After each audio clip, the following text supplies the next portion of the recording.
All right, thank you again, everybody, for joining us for today's webinar. Everything you need to know about DOT record retention requirements. The DOT and FMCSA require motor carriers to keep records to document compliance with the safety regulations that must be retained for varying lengths of time. And this webinar is going to help you in preparing for a compliance review by the Federal Motor Carrier Safety Administration. As you can expect, this webinar has been our most requested topic. Over the last 3 years, we've done these webinars, and we had over 50 people register for the event. So not all of them will join us today, but I mean, we're already seeing a nice handful of you guys joining us. So thank you for joining us today. Before we begin, we do have a couple webinar housekeeping items. As always, this webinar is scheduled for an hour. We're going to mute all the phones during the webinar, so please, if you have any questions, submit them in the chat box. I, Luke Kibbe, am your moderator, and we'll keep an eye on the questions. At the end, we'll have a Q&A session to answer any of those questions. If we do run long, we will email questions and answers out after the webinar. And also, this webinar is being recorded. As always, you will receive this presentation and the link of the recording after the webinar. So keep an eye out in your email on Monday. Give me a little bit to work on the recording, and I'll email it out. We are always excited to have John Sallak to be our guest speaker today. If you're based in Oregon, you probably know his name. A little bit about John: he's worked 23 years as a dispatcher to operations manager, and later John became the director of safety for the Oregon Trucking Association, conducting seminars and performing compliance reviews for member fleets in Oregon, the U.S., and parts of Canada. John is now retired from the OTA, but is always the best expert to chat about trucking and safety in general. So with that, let's go ahead and dive on in. Thank you again, John, for being here, and you can take it away. Thank you, Luke, and welcome to everybody. Record retention. The most important thing, I guess, is to understand that we're dealing with a set of federal safety regulations, a lot of record keeping, and most of you, maybe all of you now, are aware of the numbers, different types of documents and the numbers of them that you have to keep and have to have available. It's an interesting situation in our times today when we operate truck fleets. The whole purpose here is one of safety. We do not want to have crashes. We certainly don't want to hurt anybody. We don't want to create a situation with property damage. We don't want to do any harm to the environment. So safety is the number one issue. Now, in order to prove to a federal or a state agent who comes in to do an audit, in order to prove that we certainly have a good safety program in place, we must have all of this record keeping that we'll be talking about in the next hour or so. The record keeping will determine whether or not we pass or fail, and it will determine whether or not we have a safety rating that would enable us to continue to operate and would enable us to have the most favorable insurance premiums, because we've proven that we have good safety systems in place. However, it's kind of an unusual thing and maybe frustrating at times. It isn't necessarily always the fact that we didn't have crashes that we have trouble in an audit. Now, certainly a number of crashes would cause you to fail an audit because it's all about safety. But in some cases, it is possible to experience vehicle crashes and still have all of your paperwork in order and pass the audit. On the other hand, it could be very possible that your company is accident-free, but the paperwork was in such poor condition and retention was so poor that you would fail the audit, and it could put your business in jeopardy. So record keeping is that important, and obviously it's all designed for us to have qualified drivers and safe trucks on the highway. So we'll begin with talking about retaining records. This is an example of one way not to retain records, and this is what a federal auditor saw when he arrived at the scene to do a federal DOT safety audit. And this actually happened here in Oregon. The fire had occurred the night before. There was no no hint of any arson. Nobody had done this on purpose to get rid of the files. It just happened that all of the files that that auditor needed to see, nearly all of them, were in that burnt out file cabinet. This is also probably not a way that the auditor should see. One of the things that the auditor is looking for when they come to your place of business for a review is they like to see two things that aren't really spelled out in detail in the records anywhere. One is, do you have an intent to comply with the regulations? And do you have a system that should work? Now, if the auditor sees your intent is good, you've got a system that should work, there still may be flaws. There may be a missing document. There may be a document that was late. But all in all, the auditor is now in a little better frame of mind knowing that you're trying and that you know what the rules are and you know how it should be. So when the auditor walks in and sees a box of driver's logs just thrown in at random, that doesn't really say too much about the company's intent to comply. It doesn't say too much about any kind of a system because it doesn't appear that they've been even audited. So that's not the good system. Ideally, we simply need to have a way of having our records in order, and we need to be able to access them and hand them to an auditor when they're requested. So we're not selling filing cabinets here at Glowstone, but simply a nice filing system where you can reach those papers when you need them. And in today's times, also a system where you can reach them electronically on a laptop, on a PC, upon request. And we'll talk about how much time you have to do that here pretty quickly. So for now, just think in terms of you have a lot of record keeping that you're going to be responsible for, and the best way to have it ready is to have it in some good order where you're comfortable in reaching the document that you've been asked for. And that will really get you off to a good start if you're going to be visiting with a DOT auditor. And I think you all know, but be aware that you may not always get the federal agent coming in to do the compliance review. It could be someone from the state agency in the state in which your business is based. In Oregon, for example, the Oregon DOT has the authority to conduct the compliance reviews. In Washington, it happens to be the Washington State Patrol. South of us here, it's the California Highway Patrol. So it may be a state agency rather than the federal safety investigator that comes in to see you. So where should we keep these records? Well, you have some choices. You can keep them at your principal place of business, and that would be the address of the place where your DOT number is registered. It could be at a regional office or maybe another location in your company someplace. It could be where the driver reports to work. What's most important is that whatever you're asked for, you have to be able to produce to federal motor carrier folks within 48 business hours at your principal place of business. So if they're stored elsewhere, you just need to have your system set up to where you can reach those records and have them in your hands within 48 hours. Typically, when you're notified of a DOT compliance review or audit, the notification will come to you by phone or by mail, and usually a week or 2 weeks in advance of the date of the audit.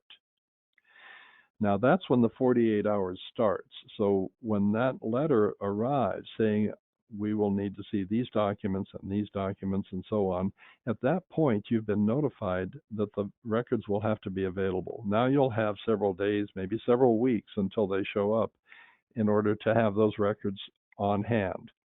Now, you may have to bring a lot of records in, and they may only look at a few because usually the auditor will pick a sampling, and they'll have reasons for picking certain drivers or certain trucks, and it may be a history of the driver having a problem at the roadside. So you'll have to have all of the driver files available, but they may only pick a few. So you can keep them where you'd like, but have them available within 48 business hours at your principal place of business. I would recommend, just at my own experience, it would be best if all of these records that we're discussing are kept at the principal place of business. And the one exception, in my opinion, the one exception would be maintenance records. And it's usually much easier to keep those maintenance records at the location where the vehicle is housed. because that's where the work will be done. That's where the paper will be originated, or the electronic record. And it's usually easier to keep those records there, but just have them ready to send if requested. You'll notice on this slide, we have a part number up toward the top. It's part 390.29. This is the actual rule in the Federal Motor Carrier Safety Regulations that explains the requirements for storing records. Throughout this presentation, you will see those part numbers quite often. And we do this just to make it easier for you. If you haven't yet memorized the Federal Motor Carrier Safety Regulations, this would make it easier for you to go to a specific rule if you need to for some reason.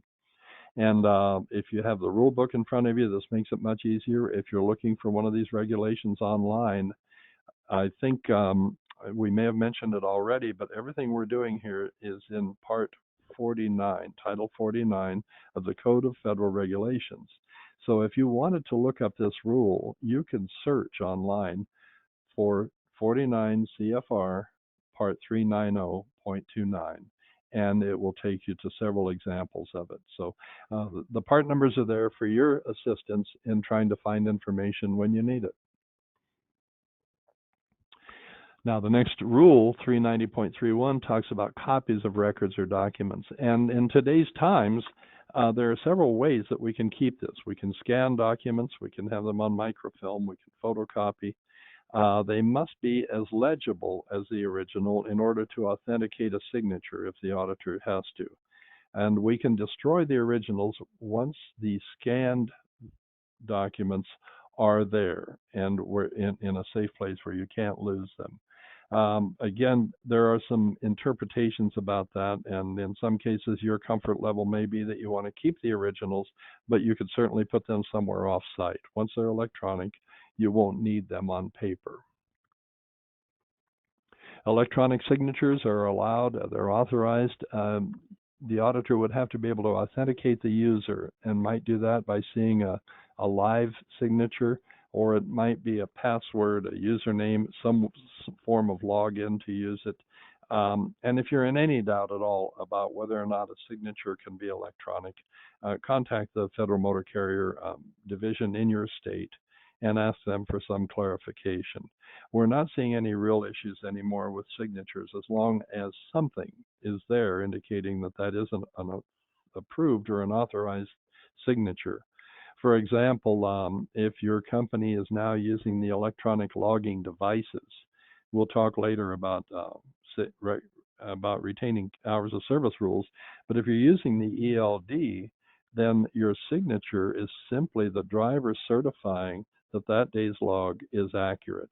And so all we see on that log is the term certified, but that does become the driver's signature in that case. Security issues. Only certain Federal Motor Carrier documents require a secure location and controlled access. And the one that comes to mind that I'm most familiar with is that any drug and alcohol testing documents and records need to be kept in a secure place with very limited access. But I believe it would be a good idea to keep all documents. If they have any personal information, I'm thinking of driver files, they should all be under limited access and kept secure. Employers have obligations and liabilities to protect this information under other agencies, the HIPAA records, for example, the HIPAA requirements. So I would suggest not having any documents out there where it's easy for anyone to see them. In some cases with maintenance records, for example, it may be the entire staff in the maintenance shop that has access. But again, the most critical is probably the drug and alcohol testing documentation. A DOT accident, it's defined in Part 390.5, and basically an accident is one that involves a commercial vehicle and there is a fatality or an injury. The injury has to be treated immediately away from the scene, or one of the vehicles involved had to be towed because of damage incurred because of the crash.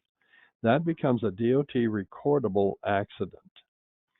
Now, I have to apologize. We should have added some more to this slide. We're talking here about insurance being required in case of a crash, but we also have to maintain an accident register. And I hope by now you're all aware of that anyway.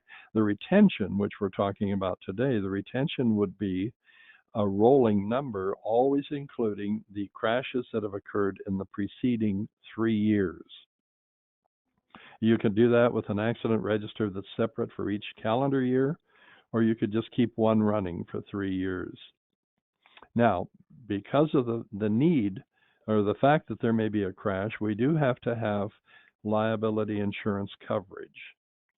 Now, the proof of insurance has to be in a form MCS 90, MCS 82 if you're under a bond. Now the 90B would be for buses or for bus transportation. The 82B would be for transporting people. The principal place of business has to have this MCS 90 or the related form, and it has to be available the moment that the auditor asks for it. We've seen a situation where the MCS 90 was on hand and it was in the building, but no one could find it. And the company ended up with an $1,100 penalty for failure to have the document available when the auditor asked for it. So you maintain proof of insurance at all times. Now there's an exception. If you're a private carrier, if you're not transporting hazardous materials, and if you're a private carrier, you will not have to have this proof of insurance in the MCS 90. You still have to have insurance documentation to satisfy state laws. But the MCS 90 or related documents here are only if you're for hire or if you're transporting hazardous materials. Now, we're looking at a driver qualification file, parts 391, 51, and 53. Our driver qualification. And this is probably your biggest challenge in record keeping. There are so many documents that must be done in order to have a compliant file for a driver who's really qualified. We have an application for employment, and we have listed the part numbers for each of these documents, if that'll help you a little bit. So the driver application you must keep for employment plus 3 years after employment was terminated. And that'll be the same for several documents. The motor vehicle report that you have to order at the time of hire must be kept for employment. The motor vehicle employment MVR is a little bit different here, and I'm not sure we've got it exactly right. The one that we're talking about from hire, this would mean within 30 days of hire, and I think we need to reword that. Within 30 days of hire, we need to order a driving record, and it has to stay in that qualification file for the time of employment plus 3 years thereafter. Now, this is the very first driving record that you order. The next one is the road test or a certificate or photocopy of a CDL. The driver does not have to have a road test under today's regulations if he or she produces a commercial driver license that's valid for the operation that's going to be running. Now, there are 2 exceptions to that. You don't need the road test unless you're going to pull doubles or triples or a tank vehicle. So if the road test is required, you keep it for employment plus 3 years. We would recommend that everyone have a road test. The fact that the applicant comes to you with a CDL is not necessarily proof that that person is really a safe driver. In some cases, some folks come to us with a CDL where they really weren't properly trained. So we would recommend a road test for everybody, but keep it in the file, keep it for employment plus 3 years. There's a requirement for a document called the Safety Performance History, and this is where we go to previous employers going back at least 3 years, and in some cases up to 10 years back, asking previous employers 3 things. Did this driver actually work for you? Did he or she have any problems with drug and alcohol testing? And did they have any recordable crashes? That document has to be kept. The response from the previous employer has to be kept for the term of employment plus 3 years. So we have 4 documents that never leave the file. Now that's all in conjunction with hiring someone: a driver application, a motor vehicle report, the road test, and the safety performance history. Now moving forward, every 12 months, we have to order another driving record. And at the same time, we have to have the driver complete a list of violations or a certificate of violations. This is kind of a 3-step process, and so these things go together. We order an annual MVR every 12 months. At the same time, we have the driver complete a certificate of violations. Step 3 then is we review the driving record. There has to be an annual review. Now, the certificate of violations should match the driving record, and if it doesn't, then you need to talk to the driver. Those 2 documents have to be kept for 3 years, and then they can be disposed of. You can actually purge the file of those documents after 3 years. Now, if you're more comfortable keeping the documents, that's certainly your right. Where we see it becoming a bit of a burden is with people that stay with us for 5, 10, 15, 20 years, and the file becomes almost unmanageable, and you can certainly purge those. So there are 2 documents there. One would be the annual MVR, and the other one is the certificate of violations. Usually the sign-off for the annual review is on the certificate of violations.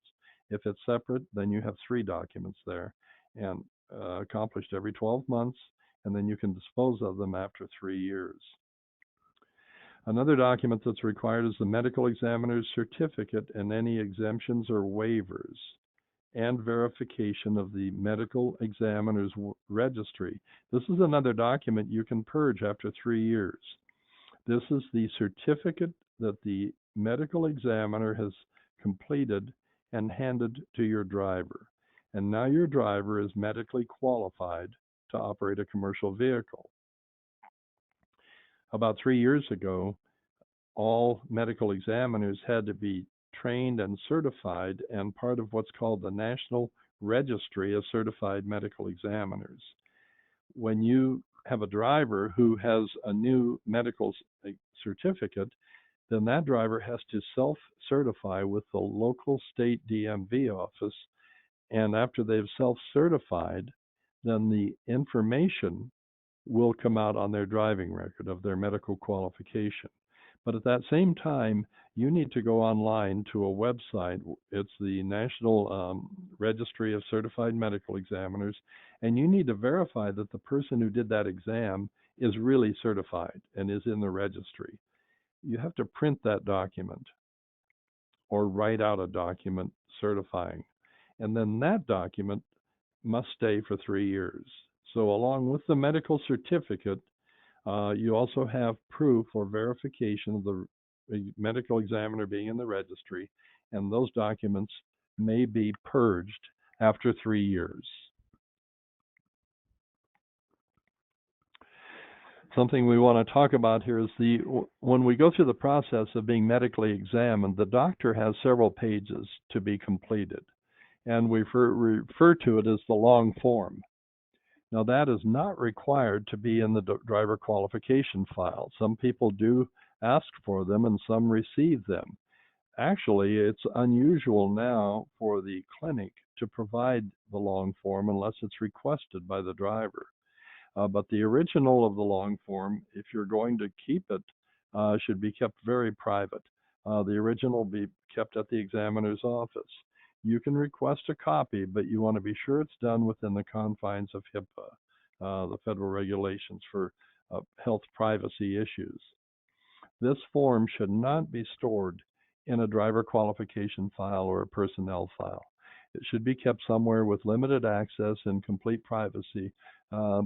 That's something you probably could. I don't think it's spelled out in the rules, but you could probably keep it where you're keeping your drug and alcohol testing documents.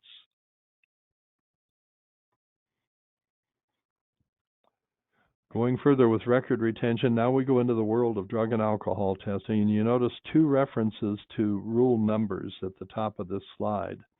Part 40 in the Federal Motor Carrier Safety Regulations has to do primarily with the obligations and responsibilities of service providers.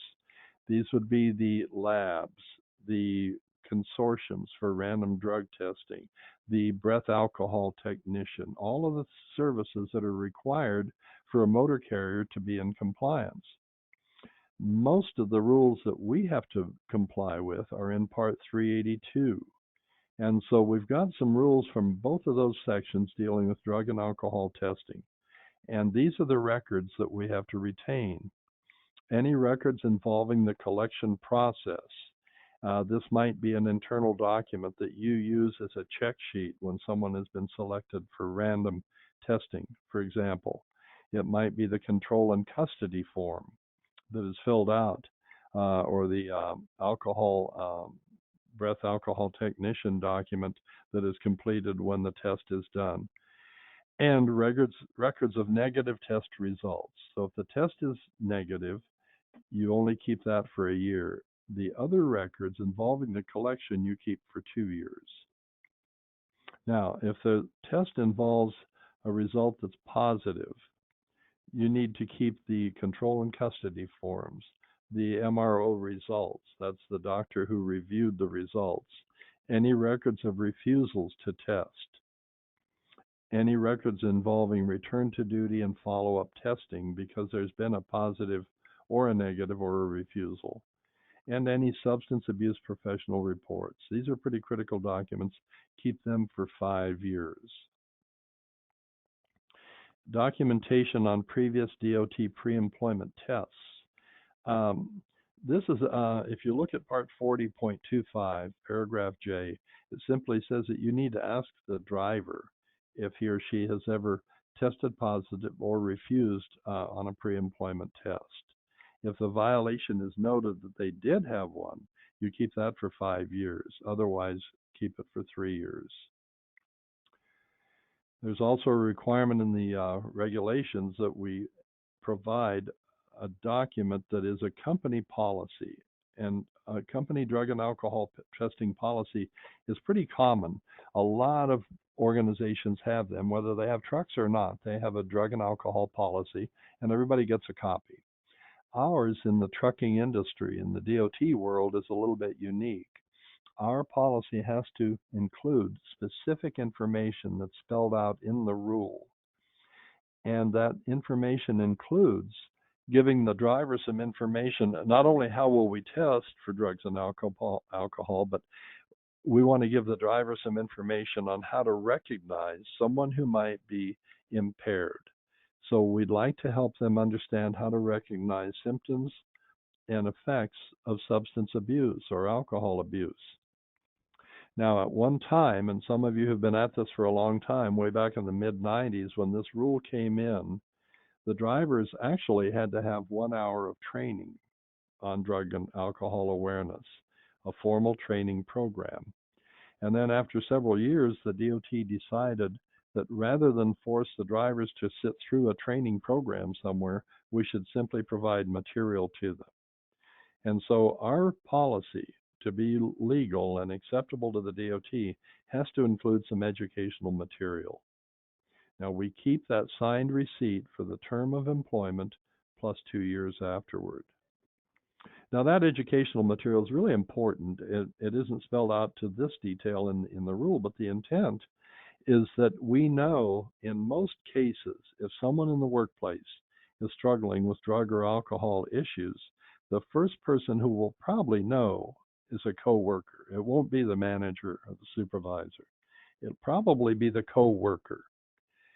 And that coworker, we hope, with some information we've provided, would be willing to come forward and talk to somebody in the company and say, I think this person needs some help. I think he's having some problems. Because if we can intervene before a crash occurs, we can be saving lives, property, and maybe save someone's job. Keep the receipt for the policy and the educational materials for employment plus 2 years.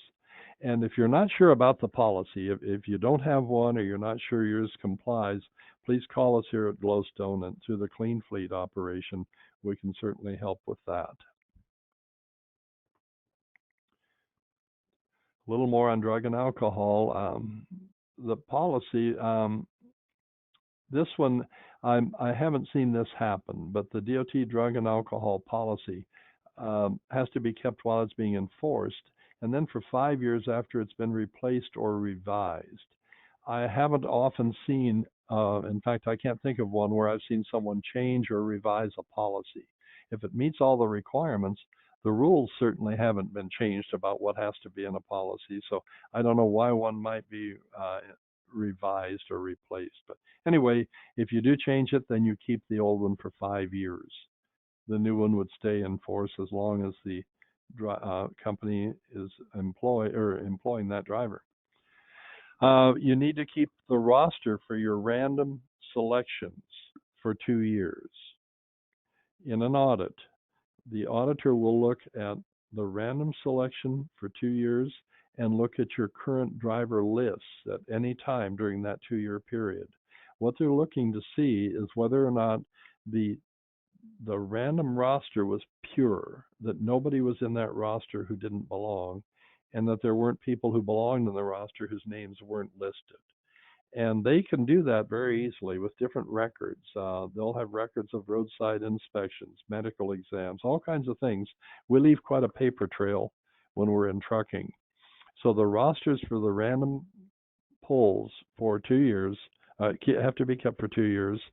The names selected for the random drug and alcohol tests have to be kept for 2 years. Tracking who was tested has to be kept for 2 years. And this would be some sort of a document where you mark who was selected and whether or not they were really tested. And this certainly can be kept with your records of results for the tests.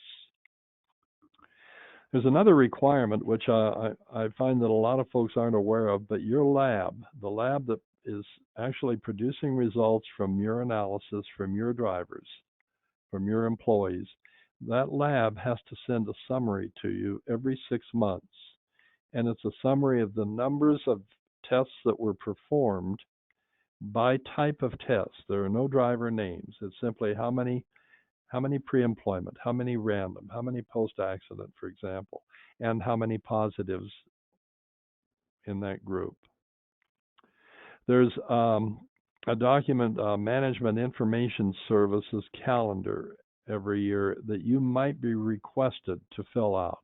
It's done at random, but it's what the DOT uses to determine statistics and determine how frequently, at what percentage you must test for random drug and alcohol testing.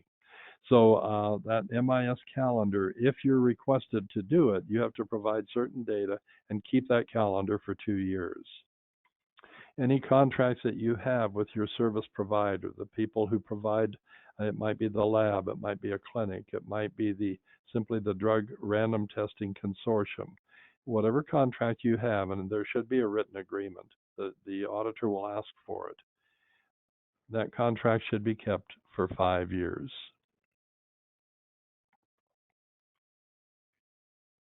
All right, continuing with drug and alcohol training. The following records of training are kept for duration of employment plus 2 years. Now, this is something that all supervisors have to go through. There's a requirement that a supervisor of a CDL driver must be trained on recognizing symptoms of drug and alcohol abuse or use. And this is done because one of the tests that you may have to perform or require is called reasonable suspicion. If you should see a driver and be in contact with that driver to where you can smell alcohol and you notice slurred speech, for example, that's called reasonable suspicion. You have a good reason to believe that driver is impaired. And there is a requirement in the rules for you to immediately take that driver to a place where they can be tested for drugs and alcohol. In order to be able to do that job properly and know how to request and when to request reasonable suspicion training, you need to have 2 hours of training. An hour on the symptoms and effects of alcohol, an hour on the symptoms and effects of drugs, controlled substances. So that training record is a one-time requirement. You don't have to have recurrent training, although in today's times, it's not a bad idea to have recurrent training every year or two because the industry is changing so much and society is changing so much about drugs, what's legal and what's not legal. Different processes may change. It may go from urinalysis to follicle hair training, testing some days. So whatever it is, you need to be staying up to date on it. So a one-time requirement to satisfy the DOT, but again, if your intent to comply is really good, you might want to have a refresher course every year or two. Glowstone provides those. Your drug and alcohol provider should do it. Your state association should be available to provide that training if you need it. Also, a urine specimen collector, a breath alcohol technician, an AST technician, all of those folks have to have a record of training, and those have to be kept for the duration of employment plus 2 years. And some people don't even think about it, but urine specimen collector has to be specially trained because the work they do, if they don't do it properly, could cause someone to fail a drug test when they were totally innocent. But there are protocols to follow with the documentation, with the handling of the specimen. So you can't just call a staffing agency and say, send me a urine collector today. They have to be able to send you someone who's certified. And there should be a record of that training available, which we'll keep for 2 years. Now we're into a pretty big document world here. Since 1938, we have had to prepare paper logs, a driver's record of duty service, record of hours of service. The whole purpose of the rule of Part 395 is to try and prevent having a fatigued driver at the wheel of a commercial vehicle. So drivers, in order to help us with this documentation, must complete a record of duty status, a log, in duplicate, or have an electronic log, and it has to cover every 24-hour period. In addition, they have to have proof of their 7 previous days showing how many hours on duty they were each day for the previous 7 days. And this quite often could be asked for by a roadside safety inspector. So we're preparing documents that show how much time we're off duty, how much time we might be in a sleeper berth if the truck is equipped with one, how much time we're actually driving, and how much time we're working but not driving, but we're still on duty. So these records now that we'll talk about involve records of hours of service, Part 395. The driver preparing paper logs has to submit the originals to the motor carrier within 13 days of their completion. An electronic logging device is instant, and so those documents are actually collected or created and retained immediately in an electronic manner. And soon after, if needed, they could be printed on paper. Motor carriers have to retain the logs and any supporting documents, and we'll talk about supporting documents later, for 6 months from the date that they receive them. So anything to do with hours of service, we need to retain for 6 months. Now, there may be other reasons for you to keep these documents, for paying fuel taxes, because there's been a crash and you need those logs to defend yourself in the crash. So other than the DOT requirements, you may need to keep them longer. But the DOT is satisfied with 6 months for logs, either electronic or paper, and for the supporting documents. Supporting documents, I mentioned earlier, we can create quite a paper trail. When a truck goes down the road as a commercial vehicle, we leave a heck of a paper trail, or an electronic trail now. All records are generated and maintained during the course of business. They have to be kept, they have to be created, and they have to be available for an auditor. They're used to verify information recorded on driver's logs. We're talking about supporting documents now, the paper trail that we leave when we go down the road. And these supporting documents have to be maintained for at least 6 months and in a usable format in the event of an audit. And once again, they have to be available within 48 business hours. Now, in the advance notice of an audit that we talked about earlier, someone might send you something and say, I want to come in 2 weeks and see you. They may not ask for a specific document. And then while they're there, they might say, I need to see this payroll report.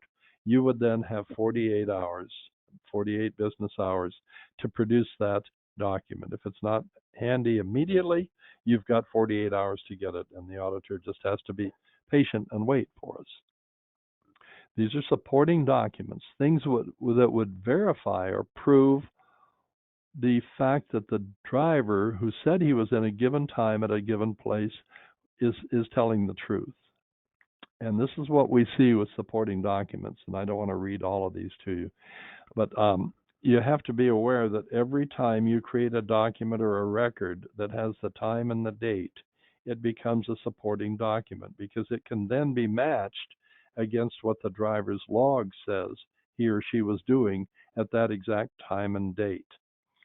Quite often, we see drivers who are running pretty hot. They're running above and beyond the allowable hours of service limits, and so they're driving when they shouldn't be. But then they try and falsify the document to hide it. Well, if someone has a fuel receipt, and the fuel receipt says that I fueled at 2 in the afternoon in Cheyenne, Wyoming, and my log shows that I'm still back in Pocatello, Idaho at 2 in the afternoon, I was probably running really hot over my hours, and I'm hiding it by simply not telling the truth on the log, or I'm trying to hide it, but the supporting document is what the auditor will use, and they have access to all of them. We did put a note in the slide here that you should not purge your fuel receipts just based on hours of service, because fuel reporting requires a 4-year retention. But all of these things, if they have a time and a date, are potential supporting documents. One that's a very good supporting document for you to use in your internal auditing, and I hope that you're auditing internally and looking at your logs, but that's the state scale crossing reports. And with today's technology, in almost every case, even if the scale is closed, if your driver's running with a transponder or if there's a camera, your scale crossing will be recorded, and the auditor will have those when he or she comes in. Now, in Oregon and Washington, where we're most familiar, you can obtain your own scale crossing reports. It's very easy to get them through Oregon DOT. It's a little bit more complicated to get them from the Washington State Patrol and the document services up north. But we can help you with that. If you'd like to know the series of steps that you have to go through to order scale crossing reports, they're a very good supporting document. Just call us at Glowstone and we can help with that. So all of these records, if you create them, you have to keep them for at least 6 months. A new driver coming on board, you need to ask them for 7 days of previous hours on service. You need to know that they're legal to be able to drive for you the first day you put them in the truck.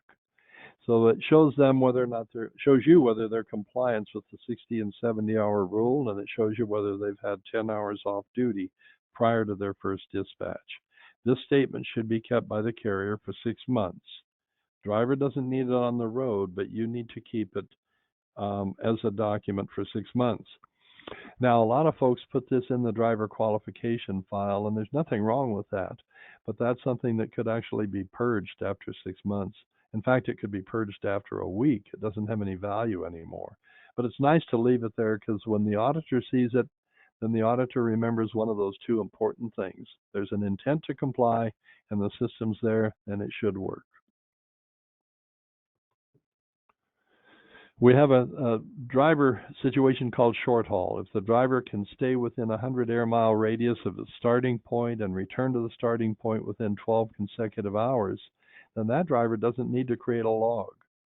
But we do have to have a record of the hours on duty. So we have to have a record of the time that the driver started and the time that the driver ended and how many hours were on duty. So that's just like a time card. It's a time record that has to be maintained in lieu of the driver creating an actual log. So that's it for hours of service. Now, one of our last areas here to cover is the record retention for commercial vehicles repair and maintenance. There's a whole section, Part 396, called Inspection, Repair, and Maintenance. The way I like to think of it, the analogy that makes sense for me is that it's like a medical chart that your doctor keeps on you. If you go in to see your doctor, the doctor will come in, and in the old days, he or she would come in and they'd be carrying a folder, and all those papers in there were your maintenance history. That's what that doctor had done to keep you running. Examinations, shots, medications, surgeries, whatever it is, it's all in there. That's your maintenance record. Well, we need a medical file on every commercial vehicle, every power unit, every trailer. We need to have the medical file showing what you've done to keep that vehicle healthy or in good maintenance. So inspections, repair, and maintenance has to be kept on anything that we have control of for 30 days or more. The file has to identify the vehicle by year, make, VIN, and tire size, and you can add the company number if you assign numbers. If it's not owned by the motor carrier, by you, then you have to put the name of the leasing company that furnished it. You have to have a schedule showing how often you're going to do preventive maintenance, oil changes, lube, and then follow that schedule. The DOT doesn't tell you how often to do that. They want you to follow your own schedule. So if you say you're going to do a PM every 8,000 miles, be sure you follow that schedule. If you say it's every 15,000, that's the schedule you must follow, and that's what they'll audit for. And a record of inspections, repairs, maintenance with the date and the nature of the activity, and that has to be in the file. Now, all of these documents have to be kept for 12 months, and then for 6 months after the vehicle leaves your service. If you're operating buses, you have to have a record of the tests that are conducted on the push-out windows, on the emergency doors, and the emergency door lighting. That's the vehicle inspection record keeping. Now, the maintenance records may include a simple fix. It may be preventive. It may be major. But wherever the vehicle's housed, there has to be a record there for at least 12 months. The records on the vehicles that are leased or sold at the remaining time left on the 12 months, or they have to be kept either up to 12 months or for 6 months after the vehicle leaves your control, whichever occurs first. One of the most important inspections is the annual or periodic inspection. It has to be done every 12 months, and it has to be done by a certified inspector, either certified through a state training program, or maybe you've received a roadside inspection that meets the annual requirements, or your own people have done the inspection following Appendix G in Part 386. I think that should be 396. I'll have to double check that may be a typo. So the self-inspection using Appendix G, and that's what your mechanic would do. And it's a very thorough safety inspection. And that has to be kept for 12 months, and then for another 2 months after the new one is performed. You perform them every year, and then keep the older one for 2 more months. So they're performed by a qualified inspector.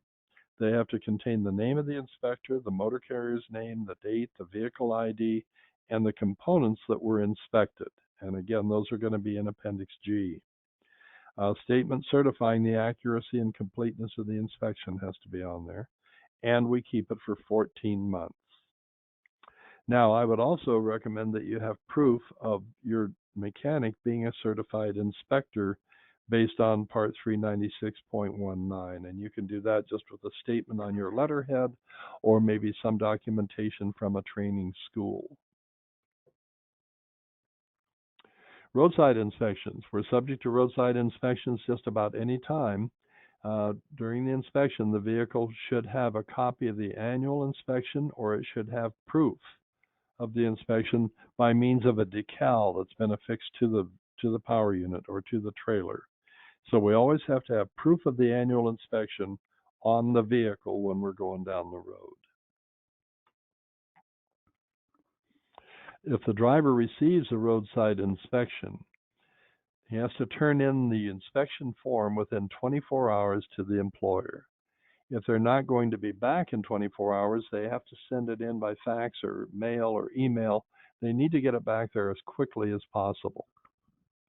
Now, one copy of the inspection will be sent to the state with a signature certifying that the repairs have been made.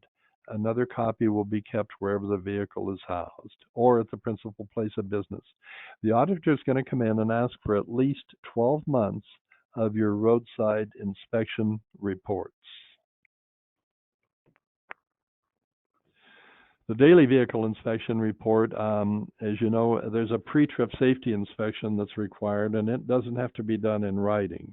The rule is the driver must satisfy himself that the vehicle is in safe operating condition before driving. So that can be a walk around. At the end of the day, the driver has to do another safety inspection, and it can be performed or documented on a daily vehicle inspection report, a DVIR. That will document the fact that he did a post-trip inspection, and if there are safety defects, they'd be written there. Now, you notice that bullet says this must only be written when there's a safety defect present. About 3 or 4 years ago, this rule changed. We used to have to do a written DVIR every night, at the end of every shift rather, whether there were safety defects or not. Well, 80 or 90% of them were blank. So the DOT then said, only prepare the written report if there's a safety defect. Now, tomorrow's driver has to reference the post-trip inspection to see if there are any defects and then make sure they were fixed before the new driver goes out again on the truck. What it boils down to is we should have 3 signatures. If we have a written DVIR, the driver who inspected it should sign, the mechanic who repaired it should sign, and then the next driver who drives that truck should sign verifying that the defect was corrected. These written DVIRs have to be kept for 90 days. This is a slide referring to the inspector credentials for those who do annual inspections, and they simply have to show the proof that they can do the inspection by experience, training, or both. And that documentation should be kept all the time that that technician is doing annual inspections and for a year after they stop performing the inspections or leave the company. Evidence of brake inspector credentials, and the credentials are pretty much the same as the inspector for the annuals. They have to show that proof that they can do the inspection, and the documentation has to be kept for 1 year after the employee stops performing inspections. Should be kept at the principal place of business. Can be kept at the shop where the employee is based. But these, I think, regarding training and certification might be best kept at the principal place of business.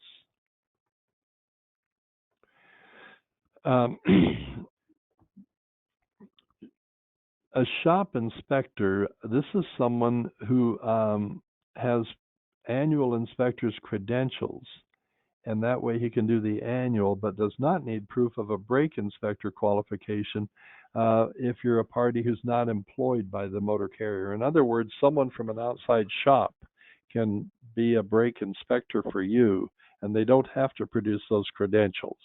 I think it's a good idea for them to produce credentials anyway. You should know that anybody who's working on your truck or inspecting it has met all of the federal requirements. Training records. Entry-level driver training. This is training that's required for someone who has held the CDL for less than a year, and they have to have training on hours of service, driver qualification, health and wellness, and they need to be taught about the OSHA whistleblower law. Those 4 areas. There needs to be a classroom session. The documentation for the training needs to be kept for the period of employment plus a year afterward. And that can be retained in a personnel file or a driver qualification file, whichever suits your system better. There's another training requirement for long combination vehicles, LCVs. And these are vehicles that are either 2 or 3 trailers, 2 or more trailers, and the gross vehicle weight in combination is over 80,000 pounds. That training there's a classroom portion and a skills portion, and that training should be kept in the driver qualification file. It doesn't say how long in the rules, it doesn't say how long to keep this training material, but we would recommend you follow the same thing that we do with entry driver training. Keep it for the time of employment plus 1 year, and that's for longer combination vehicles. Safety management controls, even though not specified, federal investigators would like to see training in all areas of the federal motor carrier safety regulations, and keep that in the driver qualification file for 3 years. Policies and procedures on major areas of safety, systematic monitoring and tracking of records.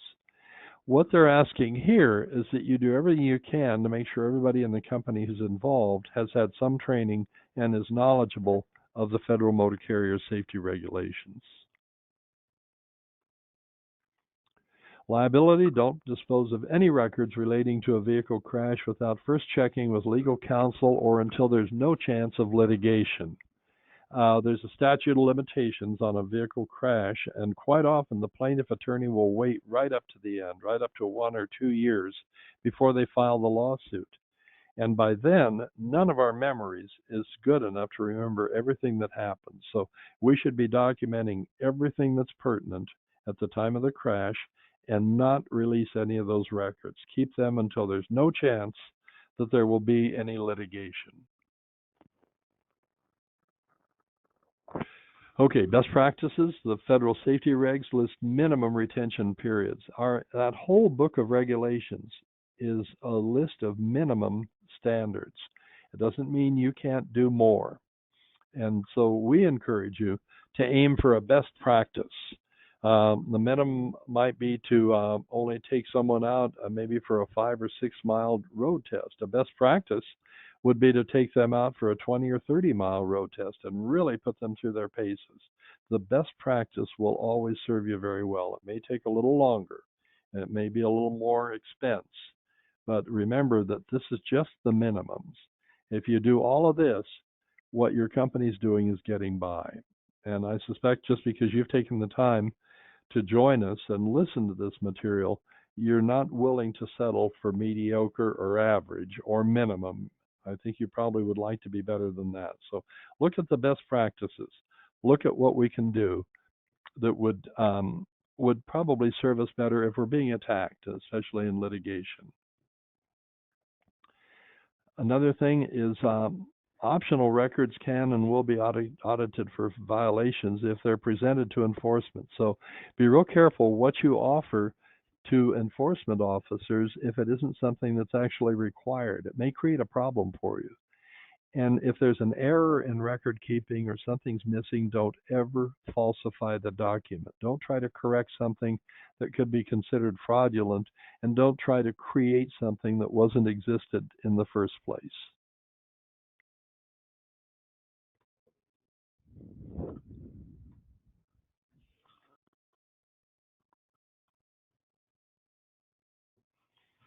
And I'm stuck on this slide here. Just a moment. John, I think that was the last slide, so I took it. That was. I thought we had a thank you very much slide on there. So thank you very much. And now, can we take any questions? So I know currently we have no questions. There's a lot of amazing information in there, and so I know it's the top of the hour right now. We can go a couple minutes over answering any questions that you might have. If there aren't any, feel free to email me. I'm the one that sent you out all the how to log in information. So you can always email me, and John and I can help answer those questions. And then on Monday when we send out the recording, be able to answer those questions in the email. But otherwise, right now we'll give you a little bit to fill out any questions. I'm keeping an eye on them. I do want to take this time as well to sort of mention things that are coming for Glowstone. There's a lot of stuff happening with Glowstone, and exciting things by the summertime. And one of them is permit book. So we are taking the everyday permit book that's in the truck to an electronic level where you can have all those files saved, stored, organized for all your drivers, all the required documents to be able to be downloaded onto their phones with a phone app. And we are in beta testing right now. And so you can go to permitbook.com and join the waiting list. If you're a current client of Glowstone, we're slowly getting them into this to sort of test it out and see if there's any issues. Currently, we have in the beta testing, it's just basically making sure the app's working. We're sort of loading the documents for our clients, but what's coming is being able to, as a fleet manager, dump all these and organize all these information into the back end of the website and push it to your drivers' phones who have downloaded the app. And then they can just, anytime you refresh that information, it'll be refreshed on the phone. And here's a quick sneak peek of the new website that's coming, but it describes all of this information. It's on Google Play and the Apple App Store right now.